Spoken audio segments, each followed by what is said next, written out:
That's right. I read it as It always goes everywhere. Remember the late staff. We are. By the time we're out of that, I'm sure. We'll be fine. Yes. Rocking your red. Casey, for a minute there, I thought you had the Dallas Cowboy hat on. I thought you had lost your mind. I know, that's why, My wife's a Cowboys fan, that's bad enough. yeah. Amy? There we go. Thank you for. Amy, I found my picture for you. Nice. Got hooked up. Not using now under there.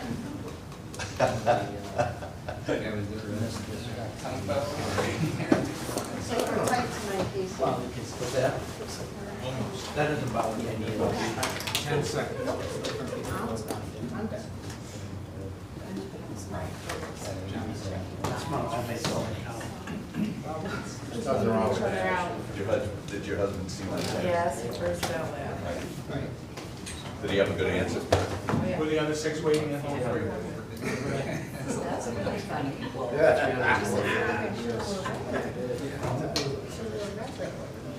Isn't that a good one?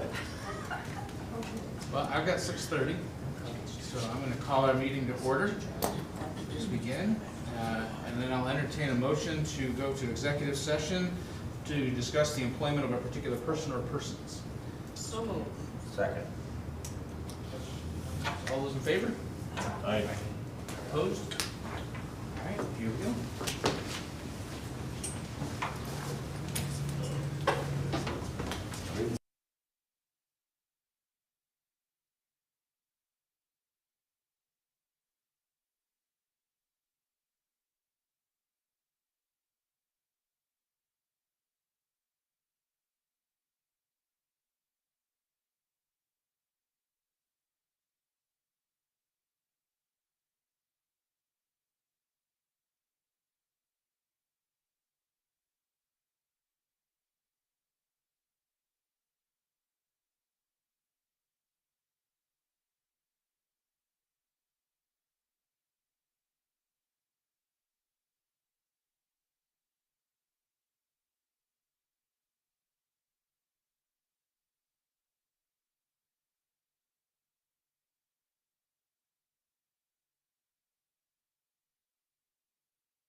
please stand for the pledge of allegiance to the flag? I pledge allegiance To the flag of the United States of America and to the republic for which it stands, one nation, under God, indivisible, with liberty and justice for all.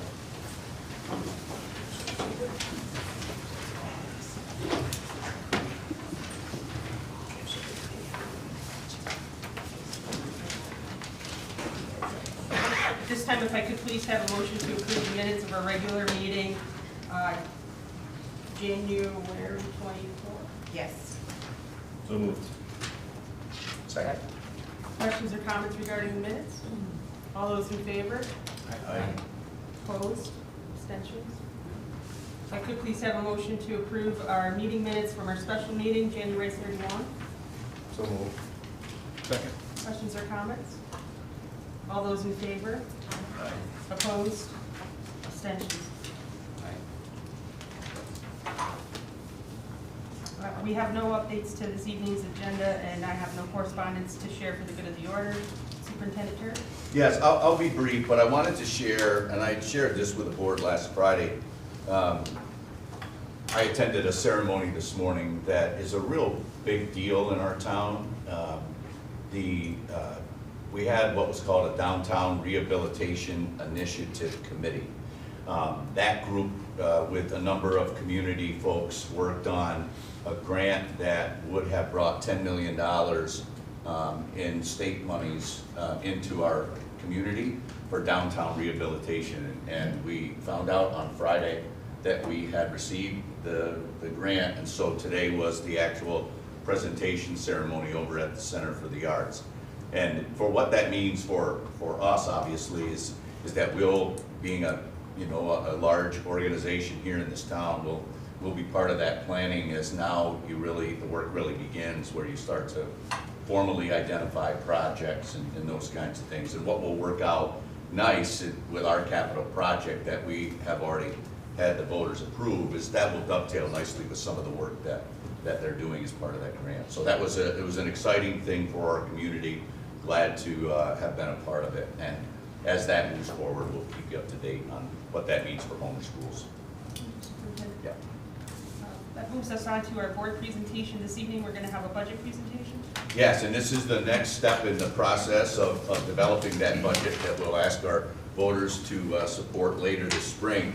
Mike's going to run through all this high-level information, but one of the things that we wanted to make sure that we talked about, and something that we, quite honestly, as a board and as a school district should be proud of, is what our fiscal stress score is. Mike will explain more about that, but we take it for granted sometimes here in Homer how well positioned over the years we have been through thoughtful planning in our district. And this really, though, is something to celebrate, much like the DRI thing that I was just talking about, because again, there are a number of communities even in our area that are struggling in this regard. So Mike's gonna run through it. Certainly if you have any questions about what these scores mean, he'll be happy to answer. So I know folks have it on their computers, we have it up, we'll just keep it fairly informal like we had last time in the presentation. Talking about fiscal stress, again, fiscal stress monitoring looks at two parts of a district's finances. The first part is the financial indicators. So with that, they look at your year-end fund balance, they look at your operation deficits and surpluses, where you are with your cash position, cash on hand, or things that you can liquidate into a cash form, and then really your short-term cash flow and the debt that you have in your district. The next piece is the environmental indicators. So again, when the comptroller is looking at a district finances, there are pieces and parts that will affect a district's finances that aren't of a monetary value. Again, how many economically disadvantaged students, and we're going to talk about that in a few slides. Student to teacher ratio, do we have good ratios, or do we have too many teachers and staff? Do we have not enough? Your teacher turnover rate, are they looking to get out of the Homer district and go somewhere else? Changes in property values, budget vote approval rate, and the last piece is your percent of ELL, English language learner students. So with that, how you're scored So much technology, I'm hitting the wrong button up here.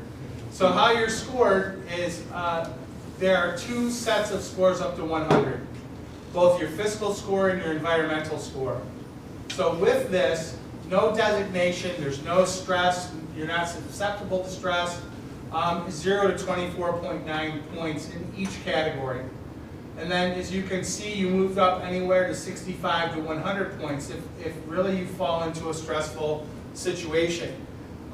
Every year the comptroller comes out with what, in my area, we call the big list. You don't want to land on the big list because that means you've ended up somewhere at the end of moderate stress all the way up to significant stress. And we do have local districts that have found their way onto that list. As you can see, our scores, and again I broke it down by each category, we've been at a point with no designation now from 2018 to 2022. Prior to 2018, we were not in a situation where we had any fiscal stress as well. But I just really want to give you a 5-year look. This year, 2022, we really hit where we wanted to be with zeros in both categories. So again, this really goes back to the work that's done not only by our audit committee and our budget and finance committee, it goes through in every department and the planning that goes on, the folks in my office and the folks that we work with in Syracuse.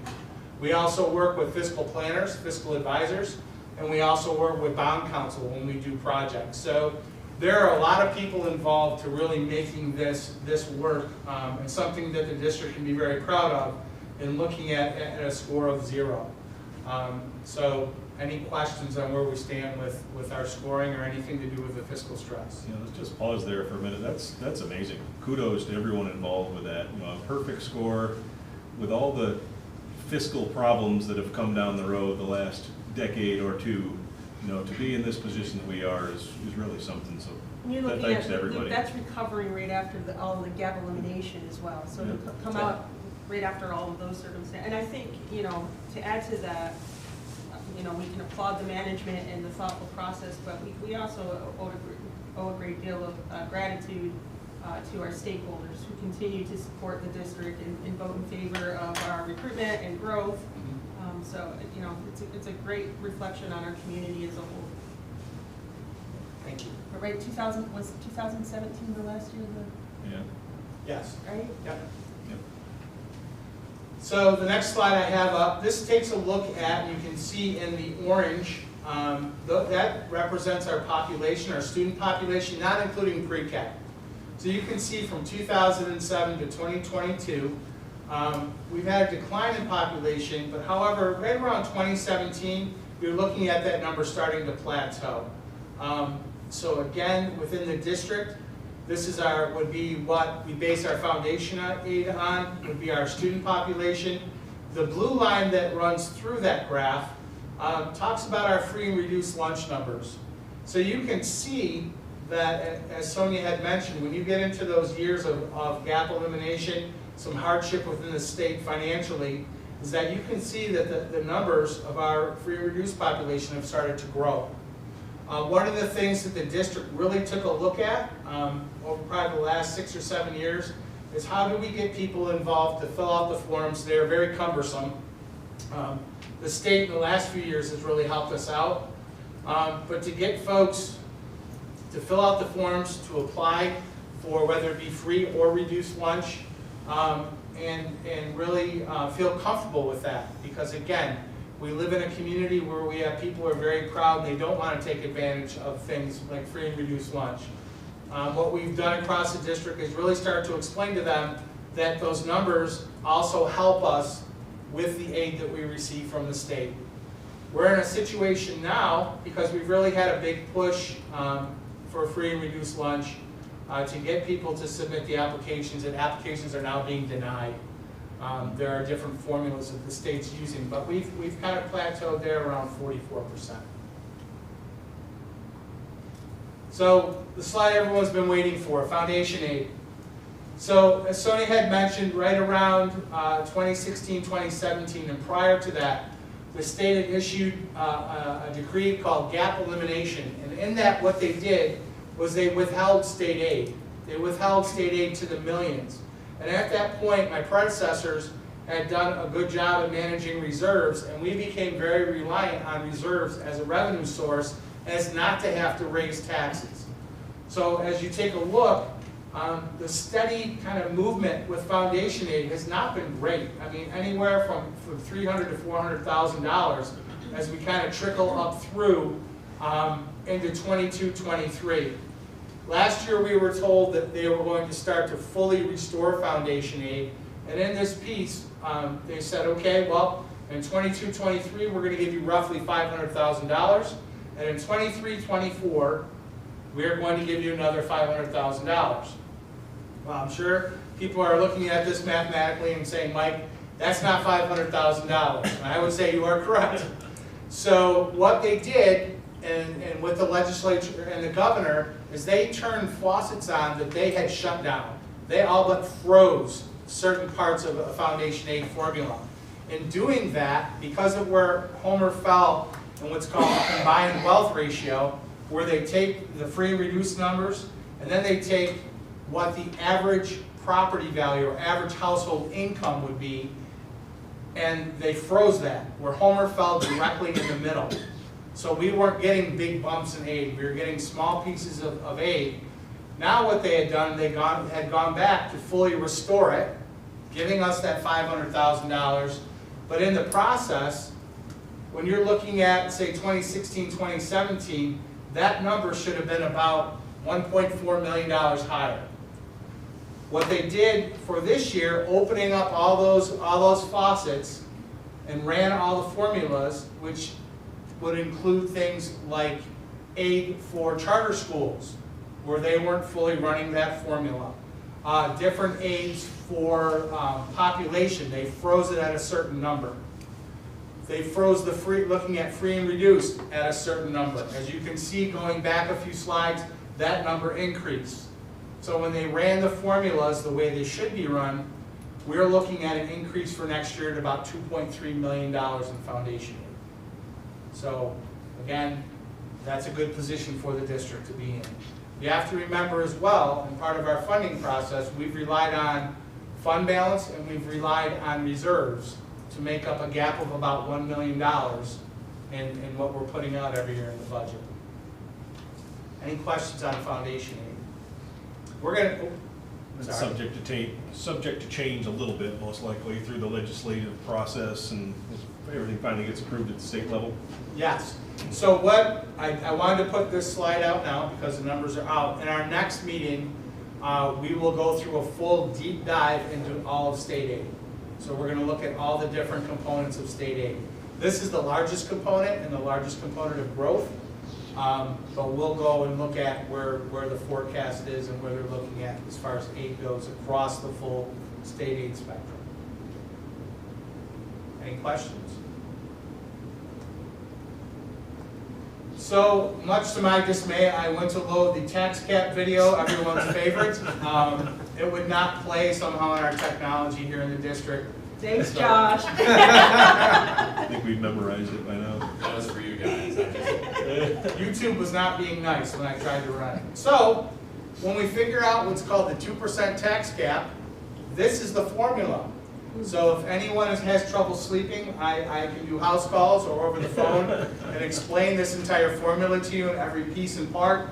The biggest part to know is that the state came through and said, we're going to issue a 2% tax cap. You're not going to be able to raise taxes more than 2%.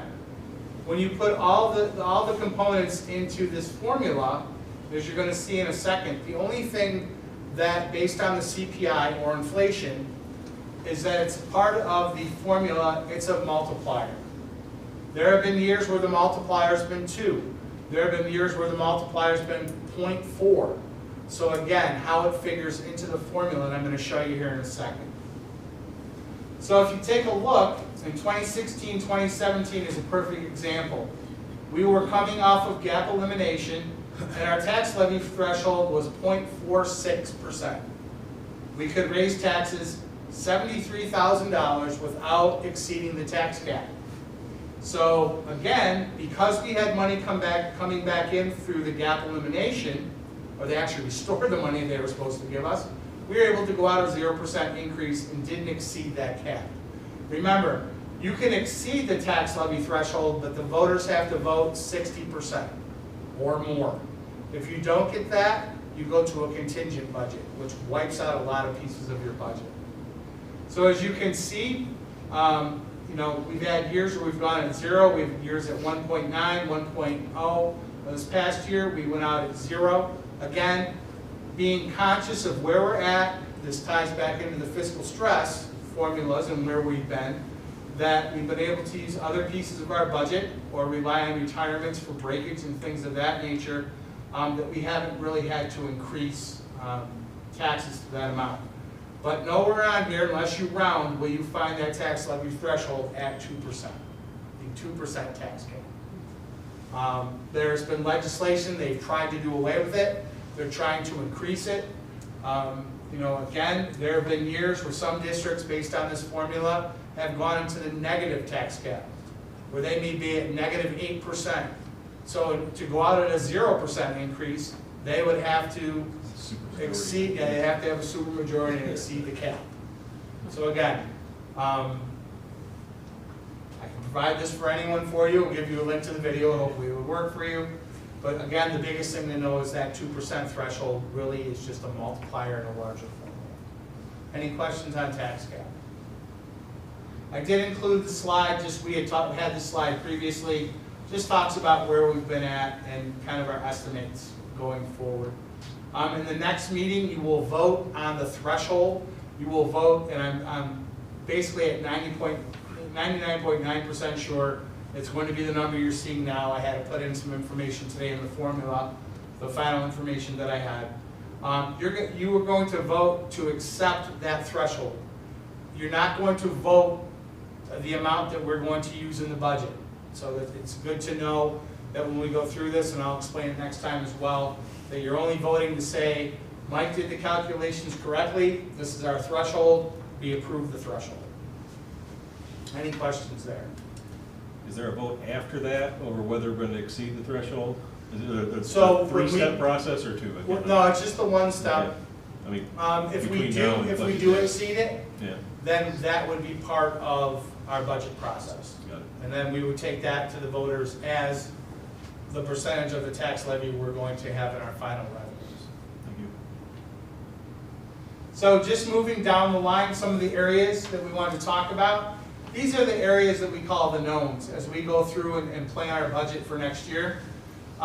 Different parts of our budget, the benefits, the teacher retirement system, the employee retirement system, ERS, FICA, workers' comp and unemployment, health and dental insurance as well. So these are our big benefits that we have in the district. As you can see, there is a percentage that the state gives us that we have to multiply our salary. So for our teachers and TAs and administrators, usually it hovers around 10%.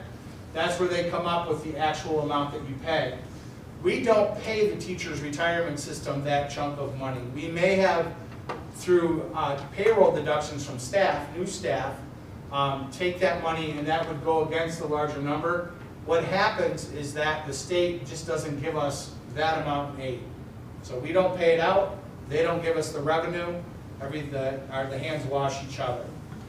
Same with ERS, as you can see, with people with retirements, we've kept both TRS and ERS have stayed relatively close over the few years, forecasting that to stay relatively the same. Workers' comp, unemployment, and FICA, again, just percentages that we place in as holders of that.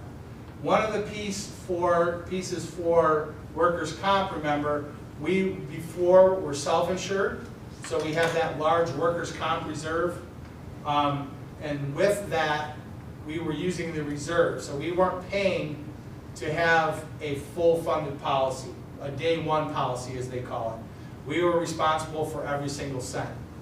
Now, with going with PERMA, we pay a certain amount every year, and we're covered from the minute the person is injured, and it covers 100%. So then we're not taking that money out of reserves. Eventually down the line, it may be viewed that we need to use that workers' comp reserve just to pay off what we're paying every year for that policy. We're not quite there yet, but that's something that we have kind of in our back pockets to be able to use. Health and dental insurance, those will rise anywhere from 6 to 8% a year. One of the things is we estimate and then forecast is if we, with all the retirements we've had or hiring of new staff, is that you're looking at when the person comes on board, we're going to forecast that they're going to take family health, they're going to take family dental. In some contracts we have vision. So again, that number rises a little higher and then it sometimes drops off. I've found if we trend it out, that it's a really good mix of people that take individual as opposed to family insurance. Any question on the benefits? As you can see, this is a large portion of our budget in itself. Another large portion of our budget is the debt service. So as you can see, and we've talked prior to voting for the project that we're going to talk about tonight, you can see where we had to pay back. These are our mortgages. So these are our mortgages paying back for projects. I can draw your attention to 2025. That's when we are forecasting when we will start paying on the new project. If you go all the way across, you can look and see that 1.3 million will come off of the budget based on one of our former projects in 2009. So as one comes off, we start paying for the next. If you say in a trend that you want to do a large capital project every 5 years, then you're going to go and say, take a look at 2030. Again, right around that area between 2030, 2031, you're going to see another large piece come off of that budget. So again, for planning as we go down to in future years, we're going to look to see when a major project comes off, then we can refund again, refund and fund another project. Any questions? So the last big piece of the puzzle, our largest, and we've talked that really 79% of what we're doing here revolves around instruction. So our instructional salaries and our non-instructional salaries. Our instructional salaries, again, administrators, teachers, TAs, that falls into the instructional category. Non-instructional, maybe aides, food service workers, O&M, just to kind of give you a view there. I have it broken down based on general fund, which is a fund, which is the budget that we vote on, and then federal monies coming in. So if you look at 2020 and to 2020 to 2021, you're going to see in the federal, instructional federal line, that was covering our special ed federal monies and our Title I, which is reading and math. If you bump over, what you're going to see is that we started to add positions in because of the federal monies we received because of COVID. If you bump to 22, 23, we added even more positions on because more grants became available. You're also looking at our summer programs tied into that, our after-school programs tied into that. That's a large amount of money. And then going into 23, 24, which technically is our last year of our grant, you're seeing that number inflate again.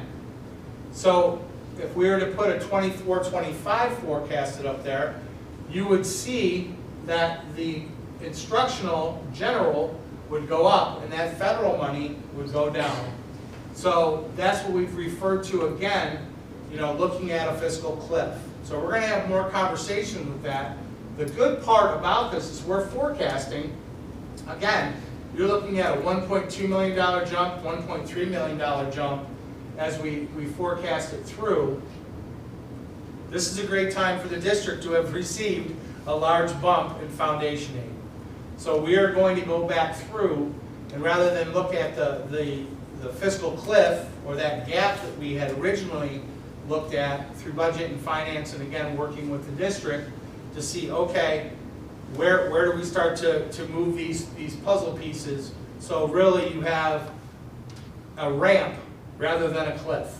So that'll be something that we're going to be talking about in the next few meetings. I'm not really ready to go down. We've only had these figures for a week to forecast spending or anything like that. But we wanted to make sure that we gave people a glimpse of the big pieces of the budget. These are our knowns. So when we fill in, when we get to that roughly this year at 44 million, you can see the big pieces of where we're at, budget-wise. So any questions on this slide with the benefits, oh, excuse me, with salaries? Well, but again, you know, the planning and forecasting bodes well as you're looking at some of the things that we've added, that we actually have some mechanism towards sustainability. And Correct. that's also huge in our evaluations as it relates to the stability of the district. That when we're adding things, programs or staffing, that we are also being planful about some way to sustain that when the federal funds or the state funds disappear. Yes. And those will be the conversations as we move forward, recommendations about what have we really found value in and how are we going to maintain. Thank you. Any other questions on the presentation as a whole? Thank you, folks. Thank you.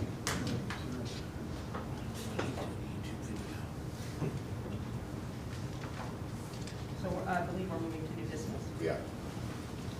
And we have a capital project resolution that I'll need a motion on. So moved. Second. Questions or comments? Just a quick rundown, that everything is covered except those 2 alternate bids? Right, and that will be, we'll further plan those as the project moves along, once we can identify where we really want to end up with that. But yeah, the bids came in very favorably, we're very happy with that.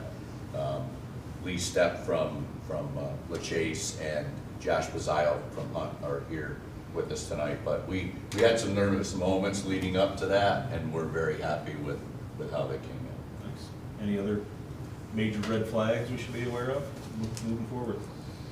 No, but this obviously will be a regular conversation piece now at board meetings, you know, because we will be getting into the actual construction late spring, so we're excited to move forward with it. Excellent, thank you. Thank you for your availability tonight. Any additional questions or comments? All those in favor? Aye. Opposed? Abstentions? Motion to approve the warrants and claims auditors report. So moved. Questions or comments? All those in favor? Aye. Opposed? Abstentions? Motion to approve the treasurer's report. So moved. Second. Questions or comments? All those in favor? Opposed? Abstentions? You have your investment summary and your budget status report. If I could please have a motion to accept reports from the Committee on Special Education. So It's up front. Second. Stepping Someone's forward got now. it. Questions or comments from Ms. Moore? Working really hard on it. I do have a question. Excellent. Come even closer. I noticed one of them was a 20-minute once-a-week therapy session. And I was like, wow, 20 minutes, that doesn't seem like much at all. Depends on the kid. So that was my question, is it set per child, or is it status quo? Or does the therapist decide, like, how do you get, like, 20 minutes, just, that was my, Yeah, so for some students, that may not seem like very much. For others, that may seem like an eternity. So part of it's gonna be how much you're able to maintain focus, attention, and access during a given session. So depending on who the student is, you may decide you wanna do fewer, longer sessions. For others, we may do more frequent, smaller sessions. As they start to progress within their therapies, if they're starting to achieve goals, and they're starting to require less support, we may start to fade back a little bit. So if you don't need 30 minutes out of class, and you can get away with 20 and you being back in the classroom because you're still achieving what you need to, we'll look at that. So it's really super specific to how you're doing and what you need. Additional questions or comments? All those in favor? Opposed? Abstentions? If I could please have a motion to accept the donation. Second. Questions or comments? Have we ever received a donation from an alpaca before? Might It is a make first, I history believe. tonight. No, I think this is, they've gone to the show for a number of years, so I wouldn't be surprised if we've received it in the past. Excellent. Additional questions or comments? All those in favor? Aye. Opposed? Abstentions? A motion to approve the disposal of items.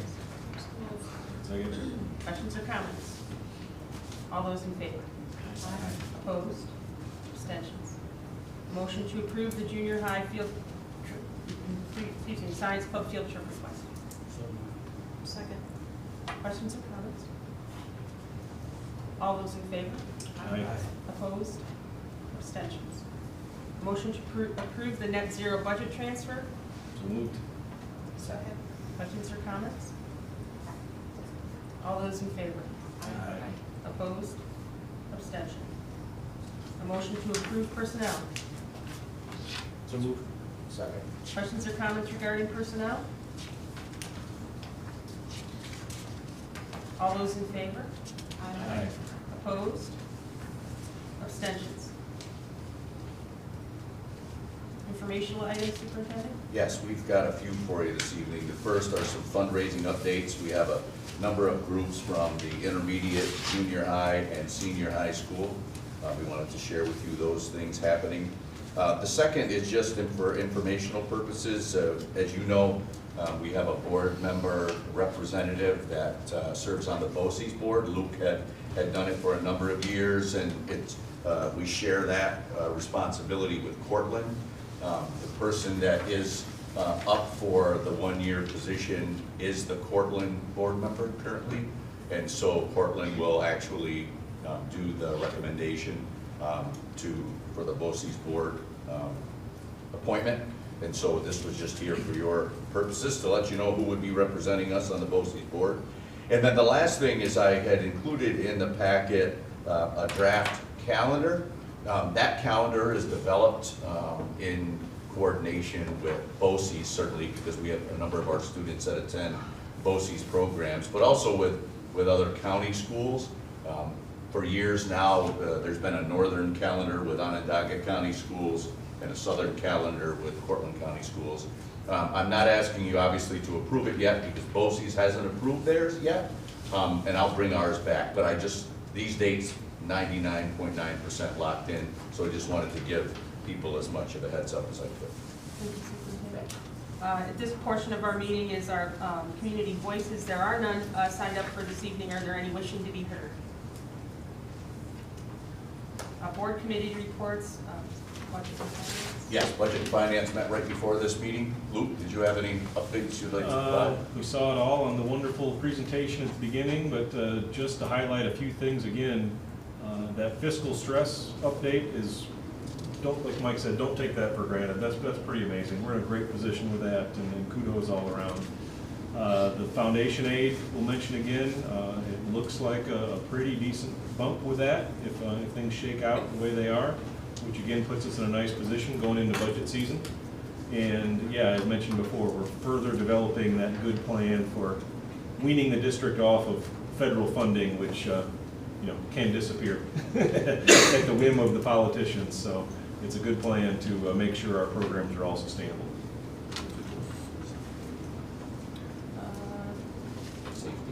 Yeah, what's that called? District. District committees. Our district committee reports, safety net. Yes, so safety met on February 1st. We reviewed our old business, our current capital projects. We discussed our safety drills moving into the fall for more safety drills and our use of Navigate Prepared. District door numbering, we did go back through and do an audit. You see the big blue numbers in front of every entrance. And we went through and we had some at the intermediate junior high that we needed to renumber. That's been completed. And camera notifications. So Mr. Finn and his department have been working with buildings and grounds that if a door is left open for a certain amount of time, then an individual or those in charge of the building or space will receive an email or notification that that door has been left open, and the cameras will then in concert show the picture of the perpetrator that has done that. Did I explain that correctly, Josh? Yeah. All right. Couldn't get YouTube to work, but I got that today. We had talked about in new business our CPR and AED training in the district. We are proactively looking at water testing. We are not stated to do additional water testing for lead in the district. We had done a few years ago.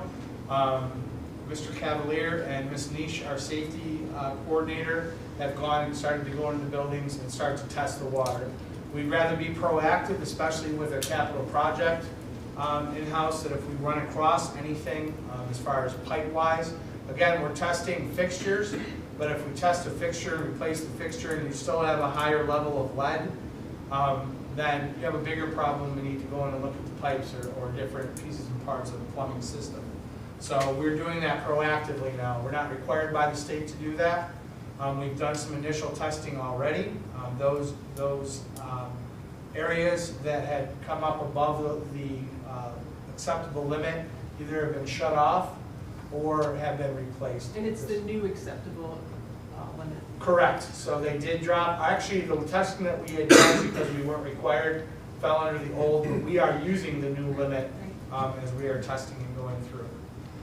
We had some district inspections through our insurance company, and our workers' comp had come through and done inspections throughout the district. We have, with those reports, we've remedied all the situations that we were citing. There were no major citing instances on the reports, but again, something that we're working with the district to make sure that we have both through workers' comp and our general insurance. Our PESH logs, again, for our safety of employees, you know, and again, workers' comp, any kind of injuries. We only had 2 recordable injuries district-wide last year, which is very impressive, that we're working with folks to make sure that we're shoring up any instances of staff injury. We talked about the district-wide safety plan, and then Lee Stepp was on our meeting and went through and talked about the initial phasing for phase 1 of the project and the safety that's involved there. So again, it was a very quick and thorough meeting, and we will have our last meeting of the year, I believe, coming up in May. Any questions on safety? Thank you. Thank you, Michael. As Mike walked through all of those areas that are covered in that safety committee meeting, you can see it's a really robust agenda. There's great participation. It's very organized. People are charged with their responsibilities to come back and provide the report, and they're available for questions as we go through that process. But with an agenda that's that robust, it is really impressive how task-oriented Michael is to keep us on topic and moving through that meeting. So I appreciate that, Mike. Those are really well-constructed meetings. Thank you. Board member activities. Had an opportunity to see some of our students perform in different ways. Was at Area All-State down in Ithaca College a few weekends ago on a nice warm Saturday afternoon.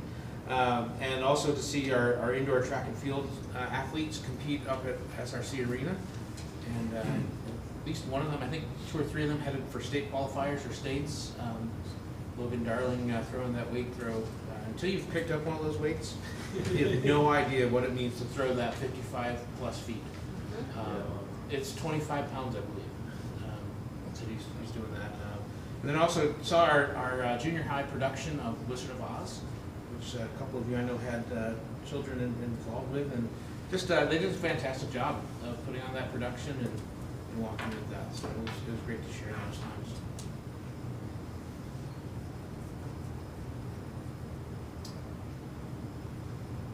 I went to a couple basketball games, the Wizard of Oz multiple times, some meetings. But then I've also been approached by different community members about an interest in driver's ed and the possibility of bringing driver's ed back in a realistic way into our school day. So I'm hoping that that's a topic that we could maybe chat about more and look into. Yeah, we'll be sitting down to discuss what information we need to gather, and we'll make a presentation to the board as we move through the budget process. So you're talking about adding it back into the curriculum, so it's in addition to a summer offering that it may be actually offered through the course of the school year, and you've had folks and students express an interest in us pursuing. Thank you. I've also had some opportunity to attend basketball competitions, wrestling.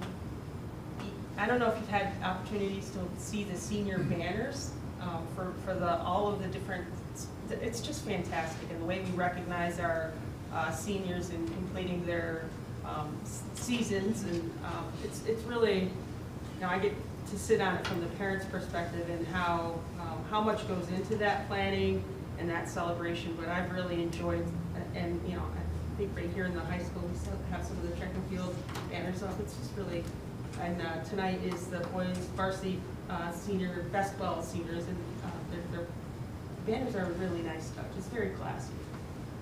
Wonder if we could entertain those for some of our arts and music Yeah, seniors. yeah. Because they give Yep. equal amount of time Yep. to that work. And we don't do that recognition of putting up banners for them. We had a conversation, we've had more than one, but we had one, the last one this morning, talking about looking at a different vendor for those as well. That might make it easier for us to do many more of those at a reduced cost. So that's it, those conversations are in the works.